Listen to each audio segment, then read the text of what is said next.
মেহরাপ্রোজ শাওন আসলে কে? মেহরাপ্রোজ শাওনরা হচ্ছে এই স্বৈরাচার হাসিনারই একজন যোগ্য উত্তরসূরি। শুধু শাওন না, তারও কিছু সঙ্গী আছে যে তারা এই জুলাইকে সিরিয়াই বলে। কোনো ডাক্তার মারা যায় না, কোনো ইঞ্জিনিয়ার মারা যায় নাই, কোনো বিজ্ঞ ব্যক্তি মারা যায় না, এখানে মারা গেছে মজলুম জনতা। জুলাইকে নিয়ে যদি কেউ সিরিয়াই বলে, আসলে তাদের কি সিরিয়াই করে দেবে এদেশের মানুষ? আসলে শাওনকে নিয়ে আসলে ভাবে কিছুই কি বলবো, আসলে তার চরিত্র সম্পর্কে এদেশের মানুষ সবাই ভালো জানে, কারো পার্সোনাল ব্যাপার নিয়ে কথা বলতে চাই না। আর তার চরিত্রে সিরিয়াইটা যায়। আসলে চরিত্র, আপনার যদি সম্মান থাকে তাহলে আপনি অন্যকে সম্মান দিবেন, আর সম্মান না থাকলে আপনি কোথা থেকে দিবেন? বাংলাদেশে এ ধরনের কিছু পতিতাবৃত্তির মতো কিছু মেয়েরা আছে, দেখবেন সকল ক্ষেত্রে তারা ভারতীয় অগ্রাসনকে কাজে লাগিয়ে এই দেশে তাদের অস্তিত্বকে তুলে ধরতে চেয়েছে। যেখানে দেখা যাচ্ছে যে ভারতীয় অগ্রাসন আর বাংলাদেশে আস্তে আস্তে জুলাই আন্দোলনের পরে 5ই আগস্টের পর যখন জুলাই আন্দোলন নিবৃত হইতে লাগলো, এরাই আসলে ঘরের ভিতর চলে গেল।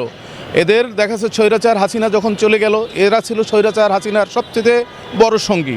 এখন স্বৈরাচার হাসিনা চলে যাওয়ার কারণে এদেশে শুধু নেই হাসিনা নেই, কিন্তু আবার হাসিনার ছায়া এদেরকে রেখে গিয়েছে।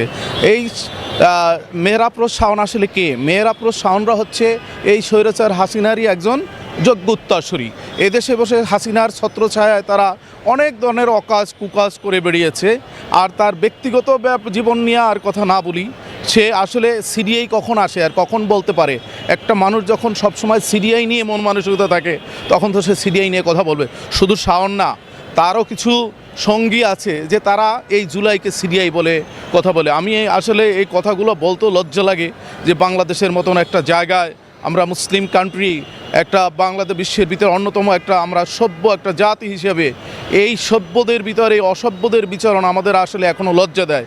আমার কাছে মনে হচ্ছে যে এখনও বাংলাদেশের আকাশে সেই জুলাইয়ের এখনও কাটেনি।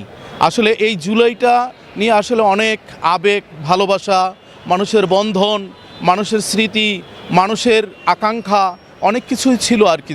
আমি একজন জুলাই যোদ্ধা, আমি একজন শিক্ষক হিসাবে আমি আমার বহু ছাত্রদের সাথে নিয়ে আমি এই আন্দোলনটায় জড়িত ছিলাম এবং আন্দোলনটাকে আমি সামনে থেকে নেতৃত্ব দিয়েছি এবং দেখেছি আসলে জুলাইটা শুধু এককভাবে হয়নি, কারণ নেতৃত্বে হয় না। এই জুলাইয়ের সাথে ছিল সমস্ত বাংলাদেশের মজলুম জনতার একটা বিস্ফোরণ, অনেক দিনের আকাঙ্ক্ষা, অনেক দিনের একটা ক্ষোভের বহিঃপ্রকাশ ছিল এই জুলাই। আর এই শাওনরা ছিল এই জুলাইয়ের আগে আওয়ামী ফ্যাসিস্টের, এরা ছিল এখান থেকে বেনিফিশিয়ারি।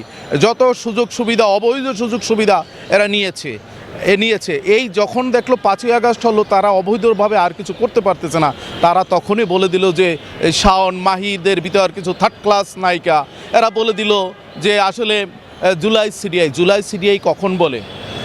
একটা দেশের আবেগ। এই জুলাইতে দেখেন আপনি, কোনো নেতার মারা যায় না, কোনো ডাক্তার মারা যায় না, কোনো ইঞ্জিনিয়ার মারা যায় নাই, কোনো বিজ্ঞ ব্যক্তি মারা যায় না, এখানে মারা গেছে মজলুম জনতা, কৃষক, মজুর, এই সবজিওয়ালা, কুলি, সর্বশেষ আমাদের ইয়াং জেনারেশন, ছাত্র জনতা, তাদের রক্তের বিনিময়ে প্রায় 2000 লাশের বিনিময়ে অনেক বহু হতাহত আছে, তাদের জীবনের বিনিময়ে আমরা এই জুলাই পেয়েছি।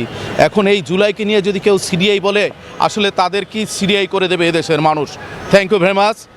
আমি এই শাওনদেরকে বলতে চাই, আপনারা এখনও সাবধান হয়ে যান, আপনাদের খেলা শেষ। এখন নতুন বাংলাদেশ, নতুন করে কিছু ভাবেন। আপনাদের কি এই দেশের মানুষ সিরিয়াই করে দিয়েছে? 5ই আগস্টের পর আপনাদের অস্তিত্ব থাকার কথা না।